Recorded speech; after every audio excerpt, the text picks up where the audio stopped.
South Africans will have to stay at home. We are heading up to do our video for you guys with Miss Muffet. So, yeah.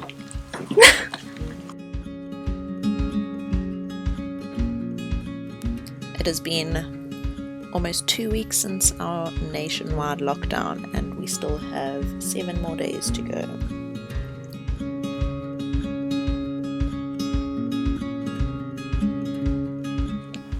So this is Cape Town Fish Market.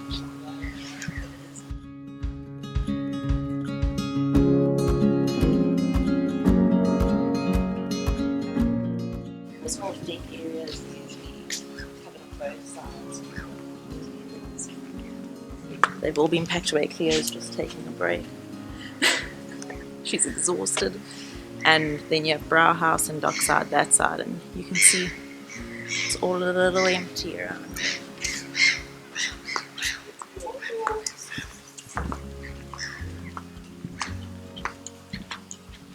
Not a bad place to live. Hi guys, welcome back to Sailing Saoirse. If you didn't see our first Corona video and you do want to see it, click the link up here and it will take you back to that one before you watch this one. So basically in this episode we are going to highlight our new rod holders that I fitted the other day. I'm quite excited about these because this is as excited as Colben gets. Yeah, so. It just means things are coming together on the boat and starting to put final details. No. And I'm in charge of the fishing. Colben's whole world is rod holders, so he thinks now that the rod holders are on the boat, so it's ready we're ready to go. We are ready to go. Okay, so we're just busy fitting our Railblazer rod holders. They're quite a nice brand. And so this is the base stand, which I'm going to now seeker onto the deck. You can see I've applied quite a generous amount of seeker. Don't want our fish. No, we don't want it going away. And then we just mount this flush to the deck. And you drilled holes. Yes, so we drilled the holes through the deck into the bedrooms. And yeah. Colben's been dying for this day. He's waited the last 22 years of his life to do this. Okay, so with a generous amount of seeker now, you'll probably need a seeker on the balls. Okay, so let me just get you a cloth.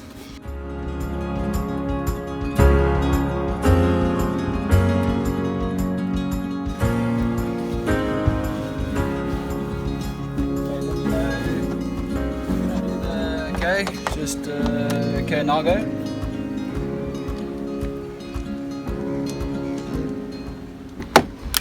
And just like that, have your own rod holder. Me? This is my one. Yeah, and it's all adjustable. Very nice.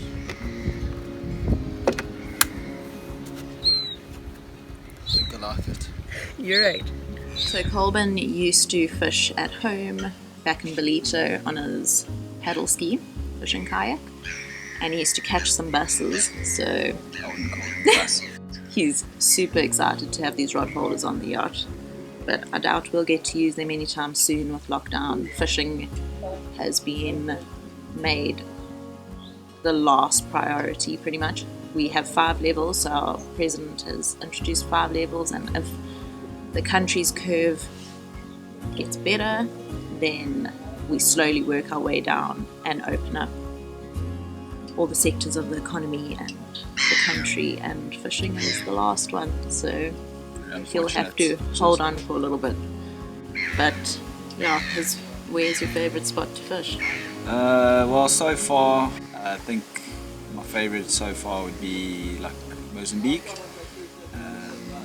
I've gone up to Guinjata, which is in Inhambane, and you call me biased, but my best mate lives up there and he runs and owns a fishing charter company, Prime Zulu fishing charters, and yeah, chicken a link up there somewhere. No, not quite. And it'll take you through to their Instagram and go and see what they're all about. And if you keen for an epic African adventure, yeah, go check them out. Yeah, Prime Zulu doesn't just do fishing charters, they also do snorkeling and all the other sports. Diving, fishing, snorkeling, Yeah, and kayaking. Guinjata's underwater world is amazing. Yeah. So definitely head to their profile and see that they've recently uploaded a video of them diving, well, snorkeling in Mozambique with sharks and all sorts. So it's amazing footage if you want to go check that out.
So our hatch lids were the bane of our life. They really did look not so great.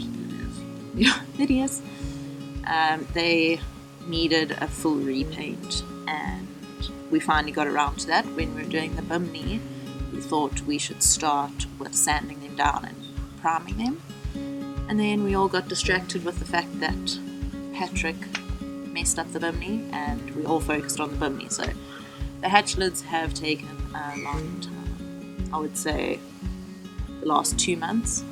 So it's good to finally have them done, and during lockdown with nobody around, we were able to sprue them all over the dock and just get them done, sanded, painted. Yeah, quite a process. Basically what happened was we had initially wanted to start them right after we'd finished with the bimini, but kind of in that time was when the country went into lockdown and we had a few other priorities to take care of, like shower floors and all that sort of stuff. But basically after the lockdown we found some time. So you'll see in a few of the earlier videos the hatches were a very hideous grey and browny sort of fiberglass colour. That was the old primer, just fiberglass. So we started out with a primer that we rolled on first. It was bright yellow, so it wasn't so nice in the beginning.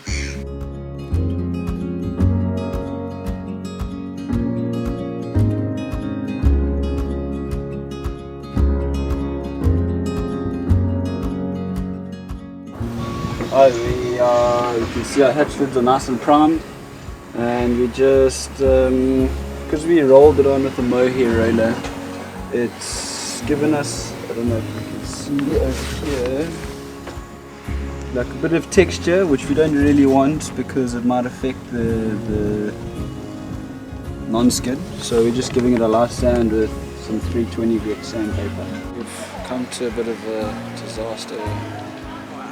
We mixed, well we didn't mix, but we used using the same old paint trays that we did yesterday, and I don't know if it's the thinners or the hardener that's reacting with the old paint, causing it to flap, and we're picking up that on the rollers now and it's getting re-rolled. There really was no need for all that anguish from Colben, because the solution was just picking out 3 little bits of old paint out the paint. They looked good as new. At the moment we are about to mix up. We're going to start spraying the hatches. So not spraying, rolling the non-skid on the hatches. So we're using a marine paint called Chiguku. And it's a 2-part paint. And yeah, let's see how it goes. Okay, so I'm doing 200. ready.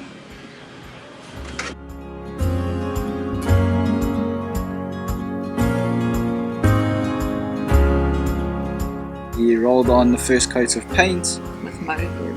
Yes, we used a mohair roller. And we used, again, Chiguku Union Marine 2-part paint. So we rolled on one layer, let that dry, and then you sort of have to kind of buff the paint before you add another layer. So we used about 800 grit sandpaper, and we buffed it a little bit, and then we rolled on the second layer. And with that second layer, we added all Griptex particles, non-skid particles. And then, thereafter that, we sprinkled them on.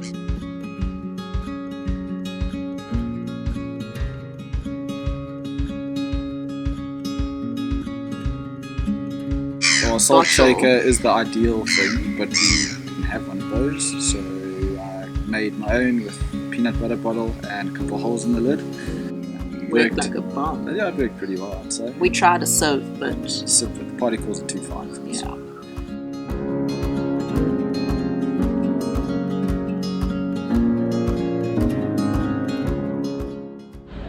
So we're in the final stages of doing the painting of the hatches. As you can see, we've done the non-skid already. So what we did was we taped up these areas where there won't be non-skid around the edges of the hatches, and we rolled some paint on, and then we sprinkled the particles over, and now we're going to do maybe 1 or 2 coats of fine spray, which we think will that'll get the finish quite nice on the hatches. And yeah, hopefully it goes better than we're expecting it to go.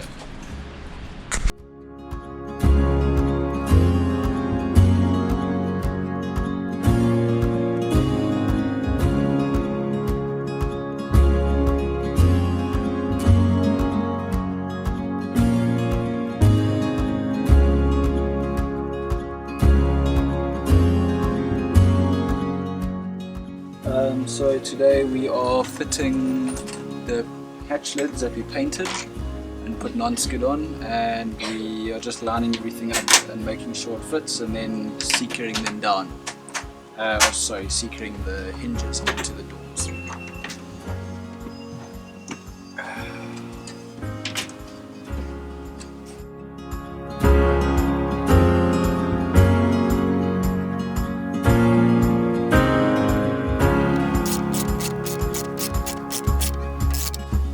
Now we're looking snazzy.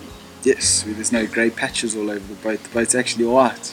Well, there's still grey patches. For the most part. The cockpit, we have to still repaint most of the cockpit because the paint's peeling off. Yeah, we're not sure why, but the paint is peeling off, and so that's one of the last things we're going to do because of all the heavy tools and stuff on board. It's just going to chip it and make it worse again. So we'll end up doing that later on. We had gone up to go and clean the ablution blocks that we've been using, and we found some donkeys. We didn't realize that Mykonos had any, and of course my mom couldn't help herself.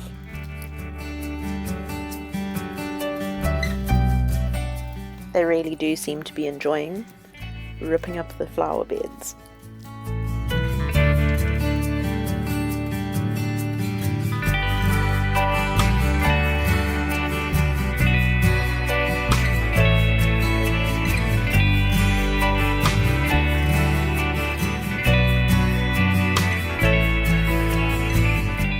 So apparently all over the world it's been like a thing that spouses cut each other's hair. I did attempt to cut his hair during lockdown. He usually goes and gets them done at some really sketchy barbers for like 80 rand, 120 with a shave. But I did both for free. So we saved a buck. But also there's no barbers open here, so he had to make do, and I don't think I did a very bad job. So yeah. We basically thought it was just too expensive to cut the amount of hair that I still have on. It's running out quickly. Yeah, which is why you probably see me wearing a hat 90% of the time. No. I also like to just protect Protect. myself from harmful UV rays of our sun. Yet he never applies sunblock, so don't have him kid you. No, chemicals, too much chemicals. He's a conspiracy theorist. Save the so no. reefs, don't wear sunblock. You're never in the water, so don't even complain. So while Colben is dreaming of his big catches on Prime Zulu and his fishing kayak, he managed to grab us a great monster of a shad. Not necessarily a monster. Its fork length was about 57 centimeters. It's the biggest one I've ever caught. And I was fishing from the shore, which I don't actually do. So in South Africa we call them shad or elf, and other parts of the world they're known as tailor, also elf. So we cooked it up and ate it because it was our first edible fish that Colben caught in the bay. So last week we did tell you that we were close to showing you our shower floors, but we thought that maybe we should just wait until they are fully finished so we can get all our footage together and do one good video for you guys, because it might seem like a small object to most people, but we've been living without shower floors this entire time, so it's like been hopping up onto the toilet and standing in the bilges kind of thing. So to have a floor is going to be like this styling. Yeah. So it's definitely a big accomplishment for us, and we want to make it a very good video for you guys. So Cleo has also become a regular. Let me just put her down here. And she now sleeps with us, but she's all sparkly clean, so I don't mind. But she's very demanding. She is quite the princess, and the best part is when she wakes you up in the middle of the night, it's kind of like this. She has to put her little wet nose and whiskers all on your cheek just to make sure you're alive and breathing.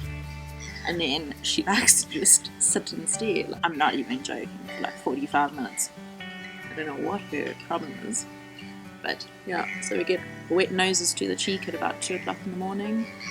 And then she kind of looks at us like a psychotic killer for about 45 minutes, and then she settles down for the night.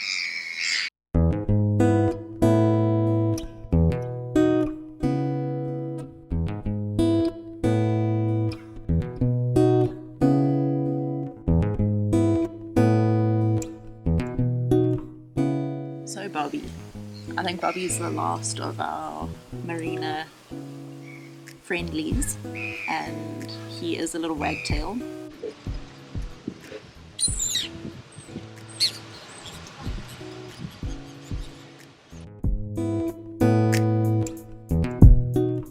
Is the cutest, and he's probably been around as long as Grumpy the seagull has. Bobby is very, very entitled. Every morning he comes, sits on the helm chair, and he has a good old gripe about where his food is. His favourites are cheese. He eats some more shortbread biscuits. Yeah, he's a little bit spoilt and he's gained a few grams, but you wouldn't say so judging by his legs. But Bobby does hang around, and he comes inside and just checks out what's on the floor to make sure it's nothing better than what's in his bowl. And yeah, Colben tries to tame him a lot. Tries to. I have tamed. You 100%. Unless he just likes my hat. I think he just digs the Prime Zulu fishing charters. Yeah. It's representing the boys. But yeah, so